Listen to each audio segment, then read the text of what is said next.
안녕하십니까. 세상의 모든 것은 재테크로 통한다. 세무재통의 김창혁 기자입니다. 오늘 촬영일지는 12월 13일. 이제 세무재통 촬영도 오늘 포함해서 2번 남았더라고요. 다음번 촬영 때는 올해의 재테크 시장을 마무리하는 그런 편으로 촬영하기로 하고, 오늘은 그래서 12월에 꼭 직장인들한테 필수죠. 연말정산에 대해서 한 가지 얘기를 해볼까 해요. 이제 올해 2주 남았는데 아마도 직장 다니시는 분들은 그 2주 동안에 내가 아직 채울 수가 있는데 채우지 못한 항목들이 무엇인가, 이것들을 점검하는 시기라고 생각을 합니다. 올해 그 세제 개편안 관련해서 세법 개정안이 지난 봄쯤에 나왔었는데 몇 가지 공제 항목에서 한도액이 올라갔죠. 그래서 혜택이 조금 커진 부분이 있는데 이게 아직까지 국회를 통과한 상황이 아니기 때문에 확정되진 않았어요.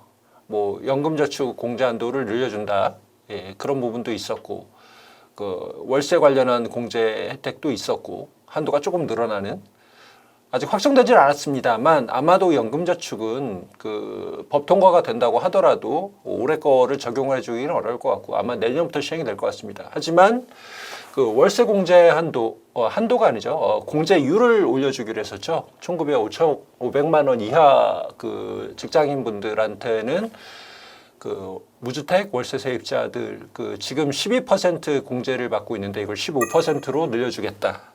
그러면 아무래도 이제 환급액이 좀 늘어나겠죠. 이 정도가, 월세 공제 한도 늘려준 정도가 올해 세법 개정안에서 공제에 관련해서 늘어난 것 중에서 가장 커 보이고요. 다른 거는 좀 미미해서 크게 혜택을 받을 만한 건 없는 것 같습니다. 그래서 더더욱 연말공제에서 혜택이 가장 큰 연금저축하고 퇴직연금이죠. 이 부분에 신경을 쓰셔야 돼요.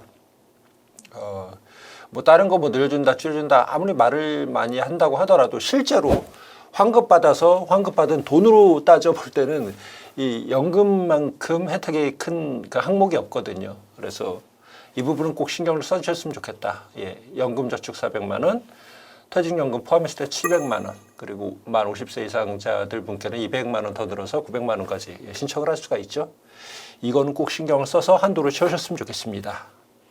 그런데 여기에 이제 한 가지 더 첨언을 드리려고 하는 것은, 사실은 그 공제는 내가 납입한 금액에 대해서 일부분을 세액 감면을 해주는 거잖아요. 근데 사실은 그 돌려받는 금액보다 더 중요한 거는 그 연금 계좌를 어떻게 운용을 했느냐, 운용 수익률이 사실 훨씬 더 중요하죠. 근데 그 연금저축에 상장지수 펀드, ETF 투자가 가능해지고, 그다음에 퇴직연금 IRP 계좌 같은 경우는 리츠 종목도 담을 수 있게 됐죠.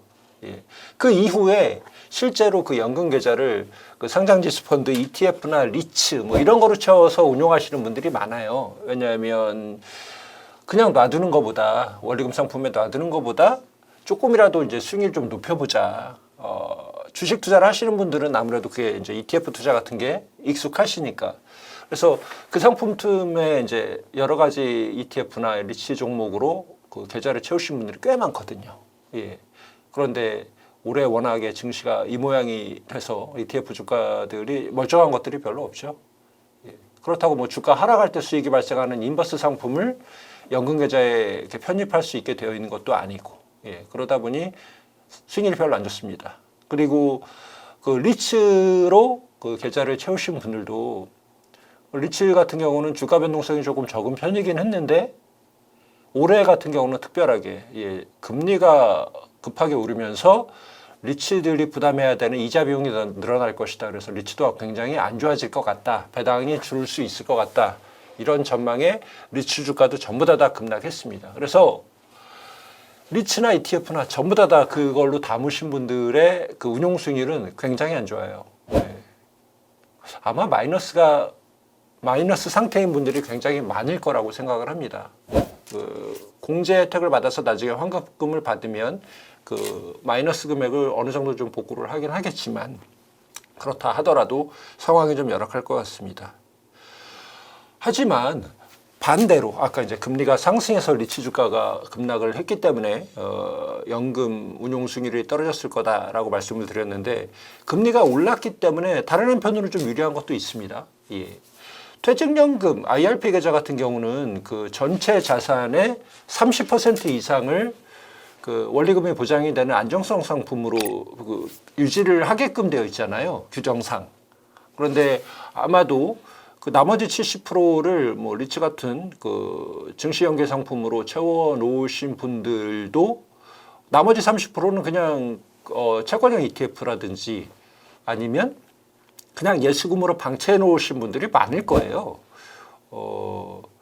특별하게 어차피 원리금이 보장되는 그런 항목 그 비중이니까 그걸 가지고 특별하게 무슨 수익률을 높여보겠다 하시는 분들은 사실 많지는 않거든요.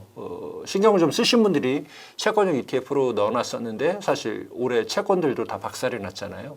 주식과 채권이 같이 박살이 난 좀 보기 드문 해였는데 그래서 그분들 같은 경우 신경을 좀 안 쓰시고 있었는데 지금은 그 금리가 높은 그 환경이 그 나머지 30%의 비중을 운용할 수 있는 어떤 여력이 좀 생겼습니다.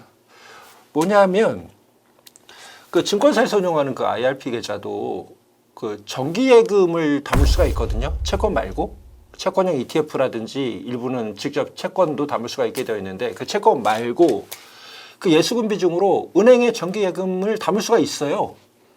그 증권사 그 IRP 가입하신 증권사의 HTS나 MTS 이렇게 들어가 보면 좀 찾기는 어렵더라고요. 저 맨 구석에 찾아 들어가야지 이제 내가 그걸 가입할 수 있는 정기예금을 찾을 수가 있는데 있긴 있어요. 예.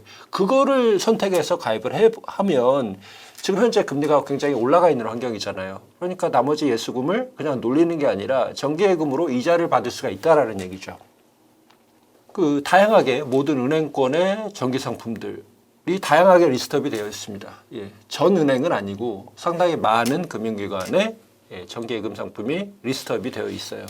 근데 다양하게 이제 판매는 하는데 이게 그 각 해당 은행에 그 거기에 이제 주력 정기예금 상품들이 있을 거 아니에요. 그거하고 이제 금리가 차이가 있어요. 상품도 좀 다르고 금리도 차이가 있다라는 점에는 좀 주의할 필요가 있습니다.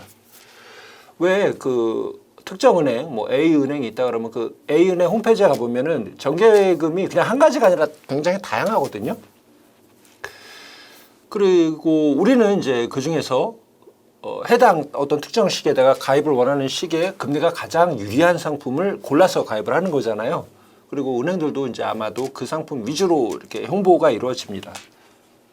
우리은행 같은 경우에 그 한참 금리 경쟁을 불러일으켰던 그 신한은행과 우리은행이 있었는데 그 우리은행 같은 경우도 지금도 이제 원 플러스 예금이 금리가 가장 높아요. 근데 그 IRP에 가입할 수 있는 정기예금은 전용 상품이 따로 있습니다. 그러니까 이게 증권사들하고 각 개별 은행들하고 그 전용 상품을 따로 협의를 해서 금리도 정하고 다 따로 합니다. 그러니까 아까 얘기했던 우리가 흔히 일반적으로 가입하는 정기예금하고는 조금 다른 거예요. 그리고 이게 A증권사와 A은행이 있고 B증권사와 B은행이 있잖아요. 그러면은 A증권사는 A, B, C, D 은행 여러 군데하고 협의를 맺어서 상품을 올리는 거고 B증권사도 A, B, C, D하고 협의를 해서 올려놓는 거예요. 그러면 A증권사에서 판매하는 A, B, C, D 은행의 정기예금하고 B증권사에서 판매하는 A, B, C, D 은행의 정기예금 금리가 다를 수도 있습니다. 왜냐? 각자 개별적으로 협의를 하는 거기 때문에 예, 조건에 따라서 다 달라요. 그렇기 때문에 거의 비슷한 상품, 거의 같은 은행의 상품인데도 A증권사에서 가입하는 거하고 B증권사에서 가입하는 게 금리가 다를 수가 있다라는 겁니다.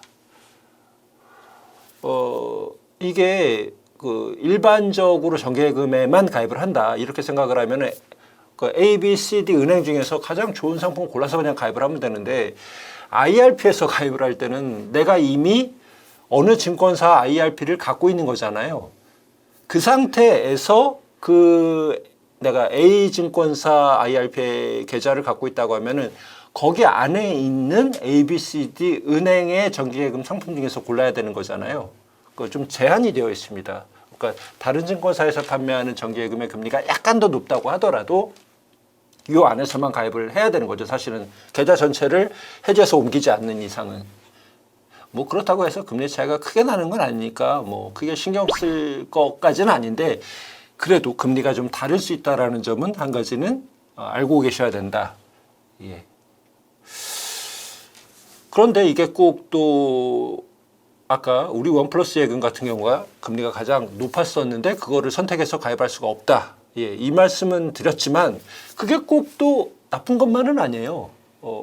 왜냐하면 은행들 그 아직도 그런데 그 정기예금 그 금리 시중 금리가 계속 변할 때 정기예금 금리를 매일 바꿨잖아요. 그 우리 원플러스 예금 같은 경우도 지금 아직도 매일 그 금리를 바꾸고 있습니다. 그래서 어제 가입하신 분하고 올해 가입하신 분의 오늘 가입하신 분의 적용 금리가 달라요. 그런데 IRP에 있는 정기예금은 금리가 매일 바뀌는 게 아닙니다. 이게 아까 증권사하고 협의를 해서 정기예금 금리를 정한다고 했잖아요. 근데 증권사하고 은행하고 어떻게 매일 협의를 하겠어요? 금리를 가지고. 그건 말이 안 되죠. 그러니까 매달 말쯤에 각 협의를 해서 다음 달에는 이 상품 금리를 몇 %로 하자. 이 정기예금의 1년 만기 금리는 몇 %로 하고 2년 만기는 몇 %, 3년 만기 몇 %, 5년 만기는 몇 %로 하자라고 한 달에 한 번만 정해요. 그러니까 그 매일 바뀌지가 않기 때문에 이게 금리 상승기에는 매일 금리를 바꿔서 적용해주는 정기예금이 더 유리할 수가 있지만 금리가 평탄하게 유지가 된다거나 오히려 하락할 때는 한 달 묶음으로 정해놓은 게 훨씬 더 유리할 수도 있다라는 얘기입니다. 지금 현재는 아마도 대부분의 증권사 정기예금이 12월 1일부터 12월 말일까지 같은 금리를 적용을 하고 있을 거예요. 예, 물론 이제 상품마다는 다르고요. 예를 들어서 이제 제가 한국투자증권의 IRP 계좌를 개설을 해놨거든요. 한 3년 정도 운용을 하고 있는데 여기 걸 찾아봤어요. 예, 국민은행 1년 만기 예금일이 거기 전용 상품이죠. 전용 상품 정기예금일이 한 4.89 되더라고요. 신한은행이 이거보다 조금 더 높아서 4.93. 그리고 농협하고 하나은행이 4.95. 그리고 은행권 중에서 제일 높은 데가 우리은행하고 우체국예금이 1년 만기입니다. 5.05%입니다. 그러니까 한 달 내내 이 금리가 적용되는 거예요. 1년 만기 상품은. 그런데 지금 예금 금리가 한창 그 높아서 화제가 됐던 아까 예로 들었던 우리 원플러스 예금 같은 경우 제가 오늘 올라오기 전에 그 금리를 확인했더니 연 4.92%입니다. 이게 어저께 확인했을 때는 4.93%였거든요. 0.01%포인트가 또 좀 빠진 거예요. 그러니까 지금은 우리 원플러스 예금에 가입하는 것보다 아까 우리은행이 5.05%라고 했잖아요. 그 IRP 전용 예금이. 이게 더 금리가 더 높은 거예요. 왜냐? 그만큼 월초보다 지금 한 중순인데 금리가 시중금리가 약간 꺾였다는 얘기인 거죠. 그러니까 이게 정기예금, IRP에서 가입하는 정기예금 금리가 불리한 게 아니다. 이런 상황에서는. 이런 점을 꼭 말씀을 드리고 싶어요.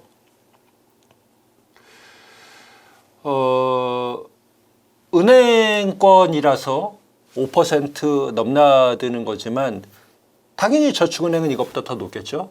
예. 모든 저축은행의 정기예금 상품이 IRP에 리스트업되어 있는 건 아닙니다만 꽤 많은 저축은행의 예금이 IRP에서도 가입을 할 수가 있습니다. 거기서 찾아보니까 예. 에큐온저축은행 같은 경우가 1년 만기입니다. 똑같이 한 5.3%, SBI가 5.7%, 유한타 5.87, 대신 5.9, 푸른저축은행이 6%, 그리고 OSB저축은행은 무려 6.3%를 적용을 해주네요. 예, 은행권하고 1%포인트 넘게 차이가 납니다. 욕심 같아서는 이런 것들을 조금 가입을 했으면 좋겠는데 사실 요즘 그 부동산 프로젝트 파이낸싱, PF 대출 때문에 전체적으로 건설업계하고 조금 더 분위기가 좀 안 좋잖아요. 흉흉합니다. 뭐 어느 건설사가 부도가 날지도 모른다라는 얘기가 좀 돌고 있고 PF 대출이라는 게 그쪽하고 엮여 있는 거거든요. 예. 건설 사업장에 대출을 해주고 대출 보증을 해주고 이거를 이제 은행권들이 많이 하다가 점점 그 사업이 수익성이 좋기 때문에 저축은행들도 이걸 되게 많이 하거든요. 그러니까 어느 사업장의 이 상황이 건설 현장에 뭐 대금 잘 돌지 않는다, 어미 뭐 부도가 났다, 뭐 이런 식으로 해갖고 문제가 되면은 거기하고 엮여 있는 저축은행들이 한 방에 훅 갈 수도 있습니다. 조심할 필요가 있다는 얘기인 거죠. 이게 물론 예금자보호법에 적용을 받기 때문에 5천만 원 이하로 가입을 해 놓는다고 하면 IRP에 있는 정기예금도 원리금 보장은 받습니다. 보장은 받는데 대신 돈이 오랫동안 좀 묶일 수가 있겠죠. 그러니까 1% 더 먹겠다고 이게 덤비는 게 그닥 좋은 거는 아닌 것 같아요. 저축은행 그 BIS 비율 보면은 뭐 상반기까지밖에 아직 안 나와요. 아직도 이제 3분기 말 현재 상황이 안 나오는데 사실은 3분기 말 BIS 비율이 나온다고 하더라도 그게 큰 의미가 없는 게 건설 경기에 영향을 받을 거기 때문에 올해 전체 사업연도 그러니까 12월 끝나고 혹은 내년 1분기 말 기준의 BIS 비율이 얼마가 나오는지가 중요할 것 같아요. 그러니까 지금 당장은 저축은행의 정기예금 금리가 좀 높아서 욕심 좀 나더라도 연금 계좌는 좀 안전적으로 운용을 해야 되니까 일단 그건 좀 피해서 은행권에 있는 정기예금을 그쪽으로 제한을 해놓고 관심을 좀 그중에서 골라보는 게 좋을 것 같다. 이런 말씀을 드립니다. 그리고 또 하나 이제 얘기를 하자면 IRP나 이제 퇴직연금, 연금저축 전부 다 연금 받을 때까지 계속 운용을 해야 되는 거잖아요. 연금으로 받더라도 5년 이상 받아야 되기 때문에 최소 앞으로 한 5년, 10년 이상은 계속 안정적으로 유지를 해야 되는 상품입니다. 이 얘기를 거꾸로 풀어본다고 하면 정기예금에 가입할 때 굳이 단기간, 6개월 만기, 1년 만기 이렇게 가입할 필요가 없다는 얘기예요. 여러분들이 정기예금 가입할 때는 대부분 다 1년 만기로 가입을 하잖아요.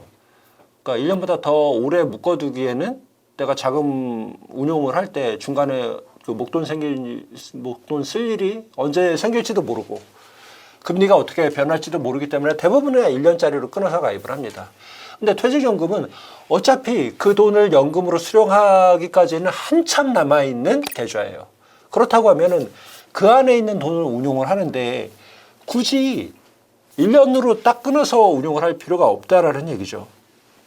그리고 지금은 제가 지난주인가 지지난주에도 기사를 썼는데 금리 상황이 아직은 더 올라갈 겁니다. 아마 이번 주에 FOMC가 열리고 미국이 기준금리를 0.5%포인트 더 올릴 거라고 예상을 하고 있습니다. 다들. 그리고 내년에도 추가로 조금씩 더 올릴 것 같아요. 그러면 금리는 우리나라도 조금씩은 따라가야 되니까 더 오르겠죠. 그리고 내년 초까지는 아마 더 오르겠죠.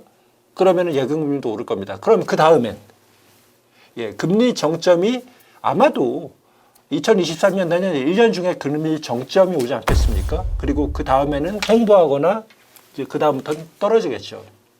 그러면 지금 정기예금 금리가 피크를 치고 사실은 한풀 꺾였어요. 왜냐? 시중금리 상승세가 이렇게 가파르게 오르다가 일단 가파른 상승세는 멈췄고 그리고 정부에서도 예금금리 너무 높게 올리지 말라라고 태클을 걸었었죠. 그래서 시중은행들의 정기예금 금리가 다 5% 넘었다가 4%대로 내려온 거고요. 그렇다고 하면 앞으로도 금리가 더 오른다고 하더라도 예금금리가 오르면 더 얼마나 더 많이 오르겠습니까? 그렇다고 하면은 1년짜리로 묶을 게 아니라 지금 금리도 꽤 높은 거거든요. 그러면 3년, 5년짜리로 묶어도 상관없잖아요. 왜냐? 퇴직연금이니까. 연금으로 받을 때까지 그 돈을 뺏어 쓸 수 없는 돈이기 때문에 굳이 1년으로 끊을 게 아니라 금리가 더 높은 조건에 있는 상황에서 지금 금리가 높은 게 사실이니까 3년 만기, 5년 만기 상품을 적극적으로 이용을 할 필요가 있다. 이런 말씀을 드리고 싶어요. 우리은행 아까 예로 들었으니까 계속 우리은행 정기예금 금리를 가지고 비교를 해보면 지금 현재 1년 만기는 연 5.01%를 적용을 하고 있지만 3년은 4.91%, 5년 만기는 4.76%입니다. 원래 은행에다 돈을 오래 맡기면 맡길수록 그 금리를 더 높게 적용을 해주죠. 그런데도 불구하고 1년 만기보다 3년 만기가 더 금리가 낮고 5년 만기가 더 낮아요. 예, 은행들도 알고 있습니다. 앞으로 길게 보면 금리가 떨어질 거다. 그러니까 장기가 묶어두는 예금에는 이자를 많이 주지 않는다. 이게 은행권의 전망이 이 금리 정책에 녹아 있는 겁니다. 뭐 그럼에도 불구하고 사실 5년 만기로 묶어두는 게 나쁘지 않을 것 같아요. 그런데 여기는 우리은행은 장기로 갈수록 금리가 떨어지잖아요. 그런데 우체국정기예금은 1년 만기가 5.05%고 3년 만기하고 5년 만기는 전부 다 5.2%입니다. 예, 여기는 3년 만기, 5년 만기가 이자를 더 많이 줘요. 만약에 5년 만기로 5.2%를 묶는다고 하면은 5년 이내에 금리가 다시 다 떨어진다고 하더라도 5년 동안은 계속 5.2% 적용받는 거예요. 이거 괜찮지 않아요? 그리고 저축은행 같은 경우는 더 높죠. 예, 바로르 저축은행 같은 경우가 3년 만기가 6.3%예요. 여기는 1년 만기도 6.3, 3년 만기도 6.3%네요. 저축은행 중에는 훨씬 더 높은 3년 만기 금리가 있긴 한데 아까 말씀드렸다시피 저축은행은 조금 불안한 게 사실이에요. 우체국 예금에 좀 관심을 가져보면 어떨까? 예, 우체국 예금도 저보다 다 원금 보장됩니다. 그리고 사실 6%대 금리까지 조금 욕심을 내보고 싶다라고 하면은 사실 지금은 오히려 저축은행 예금보다 그 원금 보장되는 ELB 상품 있죠? 예, ELS 말고 ELB입니다. 이거는 어떤 특정한 조건을 주고 그 조건에 해당을 하면 높은 금리를 주고 해당하지 않더라도 손해는 나지 않고 원금은 보장을 하는 상품이죠. 이 상품들도 그 IRP에서 가입을 할 수가 있어요. 많지는 않은데 몇 가지 종류들이 증권사별로 다 있습니다. 이게 대부분 이제 목표 수익률이 한 6%대 초중반 정도의 형성이 되어 있더라고요. 뭐 달성 가능성이 조금 낮은 상품들 같은 경우는 뭐 연 8%짜리도 있는데 이것도 이 목표 수익률, 기대 수익률을 너무 높게 잡으면 달성 가능성이 떨어지는 거잖아요. 그 8%를 따먹을 만한 가능성이 그만큼 떨어지는 겁니다. 다시 말씀드리지만 연금 계좌는 수익률 높은 수익률 쫓는 것도 중요한데 안전하게 지키는 게 그거보다 조금 더 중요한 가치가 있는 자산관리 계좌입니다. 그렇기 때문에 금리가 조금 낮더라도 달성 가능성이 높은 상품 그쪽에서 노려보는 게 좋을 것 같아요. 6%대 초반 정도면 오히려 지금 저축은행 예금을 노리는 것보다 더 나을 수도 있을 것 같습니다. 만기 1년짜리를 보면은 한국투자증권에서 그 DB형, DC형, IRP 전부 다 한 6.15% 정도 얻을 수 있는 ELB 상품 판매 중이고요. 삼성증권은 뭐 3년에 6.4 정도까지도 있네요. 대신증권도 1년은 6.2, 3년 만기 6.4%짜리 ELB 상품을 판매를 하고 있습니다. 그리고 뭐 요즘 같은 경우 이제 DLB라고 하죠. 다른 파생 상품하고 묶어서 만든 원금 보장 상품도 있습니다. 요즘에는 이제 코스피 지수하고 원달러 환율을 이렇게 같이 묶어갖고 만드는 DLB 상품들이 많더라고요. 이런 건 좀 불안하죠. 예, 이런 거 말고 정기예금 그리고 정기예금 중에서도 은행권에 있는 정기예금. 그게 아니면 조금 더 높게 노려보고 싶다라고 하면 ELB 상품, 이 정도를 가지고 활용을 해보는 게 좋을 것 같습니다. 오늘은 이것만 가지고 얘기를 했습니다. 연금 계좌 안에서 30% 안전자산 운용 비중을 해야 되는 최소한 30% 비중을 맞춰야 되는 그 안전자산으로 그냥 예수금을 방치해두지 말고 정기예금을 좀 적극적으로 활용을 해보자. 그리고 지금은 금리 상황이 일반 정기예금 가입하는 것보다 IRP에서 정기예금 가입하는 게 훨씬 더 유리한 상황이다. 어차피 퇴직연금의 예수금 30%, 안전자산 30% 잡아놔야 되는 거니까 그 돈을 지금 조건이 좋은 정기예금에 가입해 보는 것이 어떻겠느냐. 그리고 지금이 결코 금리가 낮은 수준이 아니니까 굳이 1년 만기가 아니라 3년 만기, 5년 만기로 최장 길게 고금리 혜택을 누릴 수 있는 정기예금을 골라서 가입을 해보면 어떻겠느냐. 예, 이런 말씀을 드렸습니다. 연금은 뭐 20대에 가입을 하셨으면 아직 한참 남았고, 제가 이제 50대인데 50대인 저도 아직까지 연금을 받으려면 몇 년 더 있어야 되고, 그리고 연금도 5년 이상 나눠서 받아야 되기 때문에 아직 한참 더 운용을 해야 됩니다. 연금을 받는 기간에도 계속 운용을 할 수가 있으니까요. 오랫동안 운용을 해야 되는 장기 계좌고, 또 안정성, 그만큼 퇴직연금 노후자산이잖아요. 안정적으로 운용을 해야 되는 계좌니까 주어진 여건 하에서 그거를 지켜가면서 조금 더 높은 수익을 올릴 수 있는 이런 방법에 대해서 알아봤습니다. 이달이 가기 전에 포트폴리오 한 번씩 점검을 해보시죠. 예, 다 주가 빠졌다고, ETF 주가 빠지고 리츠 주가 빠졌다고 거의 다 이제 방치해두고 쳐다도 안 보고 계실 것 같은데, 마이너스 났다고 하더라도 올해 한도 꼭 400만 원, 700만 원 채워서 연말정산 혜택 다 받고, 그 다음에 마이너스 폭을 조금이라도 더 줄일 수 있는 방법, 이렇게 정기예금을 활용을 해서 이자 조금 더 받으면 전체 계좌 수익률을 조금 더 보전을 할 수 있잖아요. 예. 안전자산 비중은 꼭 정기예금으로 채우셨으면 좋겠습니다. 오늘 세무재통은 이것으로 마치겠습니다. 감사합니다.